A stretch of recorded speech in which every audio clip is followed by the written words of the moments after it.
Hey, in this video, I'm going to show you how you can use variables on your templates. First of all, we're going to go to the template section, then press the create button to create a new template. I'm just going to give it a test name, select the language, select the category, next. Here, you can actually add variables to the body of the message, template message, and to the header of the template message. Note that header can only contain one variable and body can contain multiple variables.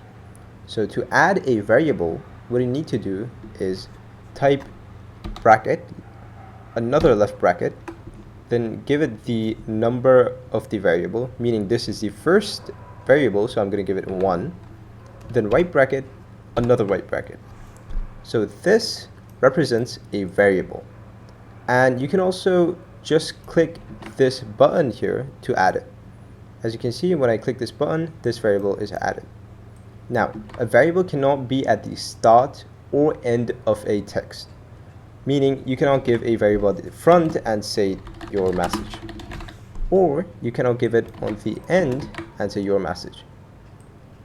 So now I'm going to write a message hi, and then I want to use a variable where I will put the contact's name. So I create a variable here, I say hi, name, variable for name, and then I say we are offering 50% discount. Now, under you can see we have a variable section where we have an input to give as the variable example for this variable, meaning we have to provide a example value to Meta on what kind of value we're going to be using on this variable. For example, this is a name, so this variable we're going to use it for name, so we're going to give it a example name. For example, we can say John Doe, and like this we can add an example to the variable that we need to provide to Meta, so that Meta can look at this and understand what kind of values are you planning to use on this variable. Then we need to create our template. I have already created a template which is already approved, so I'm going to show you now how you can use this template. So let's go to the inbox section, and I'm going to select a contact. Then I'm going to try to send a message that has a variable, so I'm going to select the template Air Force _shoe, and here you can see I have all the variables for the templates. Now this variable value is the first variable that we added. So here we can type any value that we want, and that will be added on that variable section of that template message's body. Now here we can use dynamic contact attribute. So what is a dynamic contact attribute? Well, a dynamic contact attribute is an attribute that you can use so that it can take value from that contact and add it in this variable. What do I mean by that? Well, if you come here, you can see a button. If you click on that, you're gonna see some fields here. So these are actually the fields of the contact.